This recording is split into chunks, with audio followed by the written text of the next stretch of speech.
जब भी आप किसी कैरियर को डिसाइड करने में मिस्टेक करते हो, तो एक मिस्टेक नहीं है जिसे बाद में सही किया जा सकता है। एक्चुअली इस मिस्टेक के बेस पर आपके दसियों साल, आपके बीसियों लाख रुपए और आपकी ज़िंदगी का 80 या 60% टाइम लगा होता है।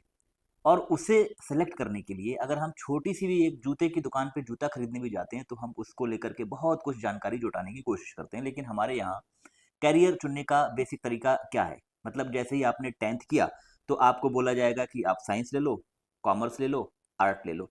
इसके बारे में कोई बात ही नहीं करता कि आप किस पार्टिकुलर फ़ील्ड के लिए बने हो या आप जो स्ट्रीम आपने खुद चुनी होगी। आप में से बहुत सारे लोग ऐसे होंगे जिन्होंने 10th के समय पर जो स्ट्रीम चुनी है, उसका बेस क्या था? या तो मोहल्ले में सब कर रहे थे, वो कर लिया या फिर किसी सीनियर भैया-दीदी ने बता दिया या शर्मा जी, वर्मा जी वाली बहुत डेफ़िनेशन चलती है कि उन्होंने किसी ने बता दिया। फिलहाल आपने जब भी अपने करियर को डिसाइड किया है, वो किसी न किसी अनसाइंटिफिक और गैस वर्क के ऊपर ही किया होगा। अब ऐसे में हो क्या रहा है, जब आप सेलेक्ट करते हो तो आप अपनी लाइफ के 4 से 5 साल अपने करियर में मतलब ग्रेजुएशन में देते हो। उसके बाद आपको मिलती है एक डिग्री और इस डिग्री के बाद आपको पता चलता है या तो डिग्री के बेस पे मार्केट में जॉब नहीं है या डिग्री ओल्ड डेटेड है या डिग्री का अलाइनमेंट मार्केट प्लेस से नहीं है या फिर आप उस डिग्री के लिए बने नहीं हो। कितनी बार ऐसा होता है कि आप जिस करियर को, जिस डिग्री को 4-5 साल पढ़ने के बाद जब जॉब मार्केट में उतरते हो तो आपको लगता है ये जॉब तो मेरे लिए है ही नहीं या मैं इस जॉब के लिए बना नहीं हूँ।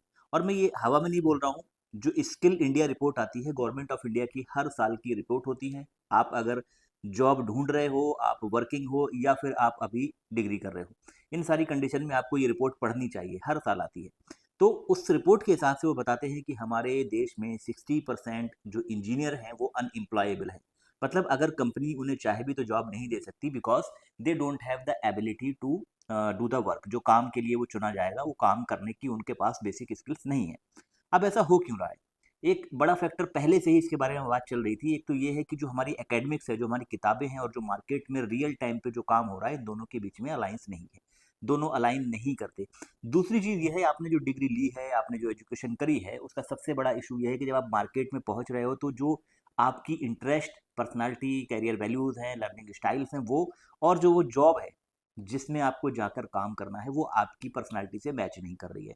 और इसको लेकर के भी लगभग 60 टू 70% जो लोग हैं, डेटा बताता है कि वो अपनी जॉब से खुश नहीं है, अपनी जॉब में सिर्फ़ इसलिए सर्वाइव कर रहे हैं क्योंकि उन्हें बिल भरने होते हैं, उन्हें डे टू डे लाइफ़ चलानी होती है।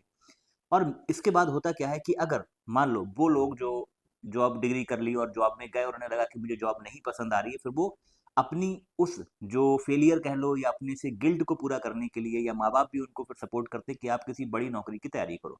और मोस्टली हमारे देश में सिविल सर्विस के बारे में लोग ज़्यादा सोचते हैं। तो पहले तो इंजीनियर्स ने ये करा कि पहले इंजीनियरिंग करेंगे, उसके बाद आईएएस, पीसीएस बनेंगे। अभी एमबीबीएस के बहुत सारे केसेस देखने को मिल रहे हैं और हर फील्ड के लोग। अब गवर्नमेंट जॉब में जब वो जाते हैं तो गवर्नमेंट जॉब में भी वही सिनेरियो है कि वहाँ पर 0.06% सक्सेस रेट है और जो गलती उन्होंने स्ट्रीम सेलेक्ट करने के समय की थी, उन्होंने कोई भी साइंटिफिक बैकिंग के साथ में, कोई डेटा एनालिसिस के साथ में कोई भी स्ट्रीम नहीं चुनी थी, सेम चीज़ें वो यहाँ करते हैं।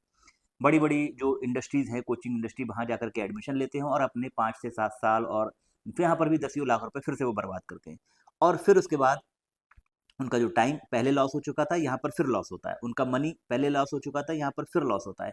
और अब जो कॉन्फिडेंस है, जो थोड़ा बहुत बचा हुआ था, वो पूरी तरीके से डिस्ट्रॉय हो चुका होता है। अब इनको एक सेल्फ गिल्ट की फीलिंग आती है कि भई मैं ही गलत हूँ, मैं ही नाकारा हूँ, मेरे बस की बात नहीं है, मैं ही सोसाइटी का बोझ हूँ, मैं ही पेरेंट्स का पैसा बर्बाद कर रहा हूँ। ये सारी जो सेल्फ गिल्ट है, वो बहुत नेचुरल है कि आनी चाहिए और आती भी है। क्योंकि आप लगातार 10 से 12 साल से सिर्फ़ और सिर्फ़ पैसा बर्बाद कर रहे हो, आपने 1 रुपया भी कमाया नहीं है और आपके पास तो पोटेंशियल भी दिखाई नहीं पड़ रहा। तो अब सवाल आता है कि ऐसे में करें क्या? क्योंकि करियर तो चुनना ही पड़ेगा, कोई भी इंसान बगैर काम के कैसे रह सकता है? तो उसमें एक बेहतरीन तरीका ये हो सकता है कि आप पहली बात तो जो करियर सिलेक्शन की बात हो रही है, सिलेक्शन से ज़्यादा इम्पोर्टेंट है कि करियर को अंडरस्टैंड करो। अब सिलेक्शन और अंडरस्टैंड में फ़र्क क्या होता है? जब आप सेलेक्ट करते हो तो आप किसी को देखा, ब 10 सूट आपने गए दुकान पे, 10 शूज़ आपने देखे उसमें से 1 सेलेक्ट कर लिया। लेकिन क्या आपने अंडरस्टैंड भी किया है कि वो हमारे लिए क्यों ज़रूरी है? करियर के मामले में हमें ये करना चाहिए, जबकि हम और बहुत सारी कम्युनिटीज़ में ये करते हैं कि अगर हम कोई शूज़ खरीदने गए हैं तो हम ये अंडरस्टैंड करने की कोशिश करते हैं कि ये शूज़ हमारा फॉर्मल है, कि स्पोर्ट्स शूज़ है, ये शूज़ हमने लॉन्ग टर्म के लिए खरीदना है कि शॉर्ट टर्म के लिए, लेकिन करियर के मामले में हम इतना एनालिसिस नहीं करते। तो आपको क्या करना होगा कि आपको करियर को अंडरस्टैंड करना होगा। आप करियर को अंडरस्टैंड कैसे करोगे? हर करियर की अपनी एक डिमांड होती है। जैसे मान लो कोई बंदा कॉलिंग कर रहा है या मार्केटिंग में जा रहा है तो बहुत नेचुरल है कि उसका एक्स्ट्रोवर्ट बिहेवियर होना चाहिए। अगर वो बंदा बात करने में इंटरेस्टेड नहीं है, नए लोगों से मिलने में इंटरेस्टेड नहीं है, तो वो उस करियर के लिए नहीं बना है।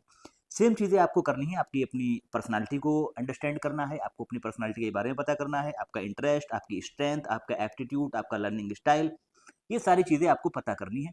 और अगर आपको ये पता हो जाती हैं, तो बहुत सारे फ़ील्ड्स मार्केट में अवेलेबल हैं और आजकल तो एआई का दौर है, आप अपनी ये सारी स्ट्रेंथ को डाल करके डायरेक्टली कोई भी करियर को एनालाइज़ कर सकते हो कि मेरे इस पर्टिकुलर फ़ील्ड के या उस पर्टिकुलर न जो मेरी पर्सनैलिटी है, उसमें कौन से करियर अलाइन करते हैं और उनकी स्पेशल या उनकी जो स्पेशलिटी सर्विसेज़ कहाँ तक हैं और उसके टॉप में हम कहाँ तक जा सकते हैं। आपको ये आसान हो गया। तो अगर आपने अपने आप को सही से अंडरस्टैंड कर लिया है, तो आप अपने सही करियर को चुन सकते हो। अब सवाल ये ज़रूर आ सकता है कि हम इसको कैसे समझें कि हम किस काम के लिए बने हैं, हमारी पर्सनैलिटी, इंटरेस्ट वगैरह क्या है? तो बेसिकली तो ये करियर साइकोमेट्रिक असेसमेंट के थ्रू या जो साइकोलॉजिस्ट हैं वो कराते ही हैं, क्योंकि हर पेरेंट्स और हर स्टूडेंट अपने आप नहीं कर सकता।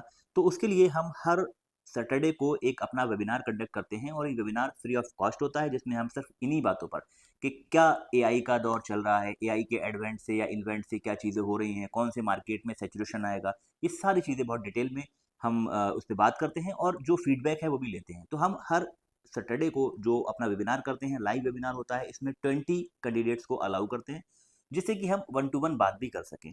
और अगर आपको उसके अलावा भी आपको लगता है कि मुझे कोई करियर चुनना है, सही स्कूल का मतलब क्या है, सही टीचर का मतलब क्या है, सही यूनिवर्सिटी का मतलब क्या है, सही कोर्स का मतलब क्या है, तो आप मुझे कमेंट सेक्शन में क्लियरिटी लिख के दे दें, CLARITY।